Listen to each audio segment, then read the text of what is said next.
kelas 3 tahun yang lalu itu kan. Karena ini kan baru kenaikan. Waktu dia sakit kan kita kan obatnya itu di kelas 3 itu tidak dikasih yang bisa dibilang lah obat paten lah. Obat yang paling bagus.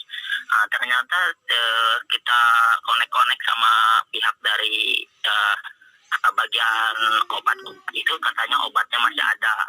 Apa yang menjadi pertanyaannya?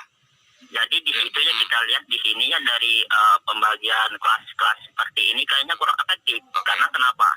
Karena kalau kelas 3 itu obatnya katanya tidak ada, sedangkan kita konek-konek obatnya ada. Jadi ujung-ujungnya yang kelas 3 ini kalau mau dapat obat ini beli 1 juta harga satu obat. Nah, dari sini kita bisa lihat bagaimana permainan dari kelas 1, kelas 2, kelas 3. Nah, ini dari Dinas Kesehatan sendiri, pihak rumah sakit yang melakukan kegiatan seperti itu. Oke, kita coba konfirmasi ke BPJS-nya. Kita udah tangkap poinnya ya, Pak Bobi. Terima kasih ya. Terima kasih Pak Bobi. Ya, baik. Dari Pak Bobi dulu mungkin bisa ditanggapi nih Pak Iqbal. Terima kasih Pak.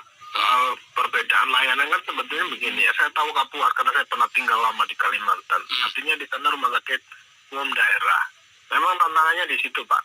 Ketika rumah sakit milik pemerintah harus menyiapkan segala hal untuk melayani penduduk di sekitar situ.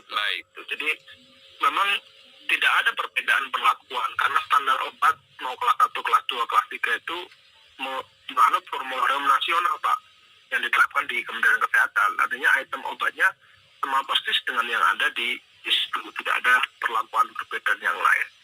Kalau kondisinya misalkan harus membeli obat di luar yang paket sebetulnya sesuai dengan haknya sudah diambil oleh pesertanya, tentu Bapak harus berkoordinasi dengan bagian pengaduan di situ untuk menindaklanjuti. Artinya seperti ini memang beberapa kasus muncul Pak dengan alasan ketersediaan obat yang kurang dan yang lain. Tetapi rumah sakit memiliki tanggung jawab untuk menyiapkan obat karena semua yang dilakukan di rumah sakit A sampai Z memang penanganannya untuk kesehatan pasien di situ. Oke, tapi yang pasti masyarakat yang terindikasi begitu ya mengalami hal tersebut harus segera aktif begitu, proaktif begitu ya untuk menyampaikan keluh kesah ini ke pihak rumah sakit. Itu perlu disampaikan komunikasi dari pengaduan BPJS setempat atau dengan care center 1.500-400 dan yang lain. Harus kita bantu Pak.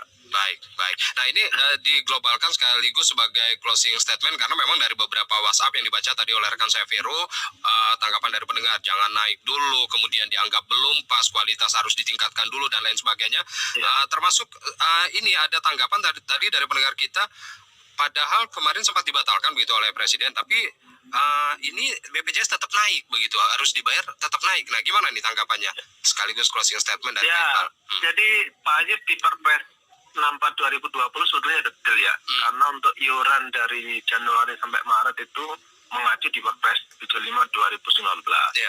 Lalu di April sampai dengan Juni itu mengacu pada kembali ke Perpres 82 tahun 2018 yang kalau kelas 1 80.000, kelas 2 51.000 dan kelas 3 25.500. Lalu per Juli nanti dengan Perpres 64 ini akan dilakukan perubahan bahwa kelas 3 tetap 25.500 ditambah bantuan iuran dari pemerintah sebesar 16.500.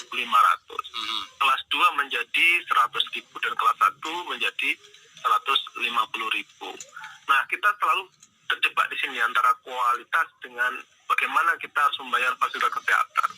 Karena memang selama ini iuran dikumpulkan tidak mencukupi untuk bayar. Akhirnya terdegradasi itu bagaimana rumah sakit berupaya untuk melayani pasien, memastikan layanan, sementara finansialnya terganggu karena ada delay pembayaran dari BPJS Kesehatan. Dan BPJS Kesehatan pembiayaannya sumbernya adalah dari iuran dimaksud.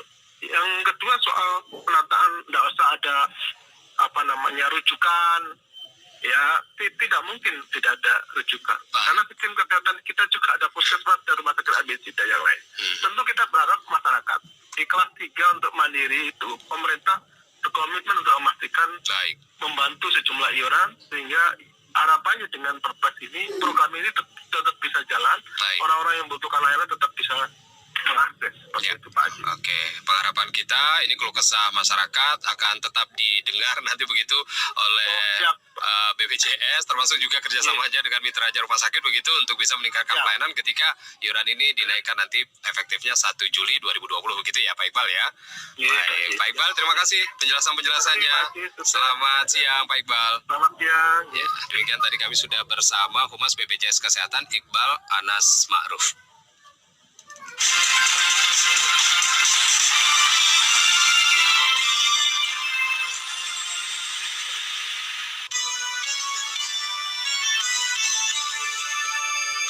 Catatan penting hari ini. 13 Mei 1940, situasi pada masa Perang Dunia Kedua mengalami kegentingan. Ratu Belanda Wilhelmina mengungsi ke Inggris setelah pasukan Jerman menginvasi dan melakukan serangan besar-besaran ke Belanda.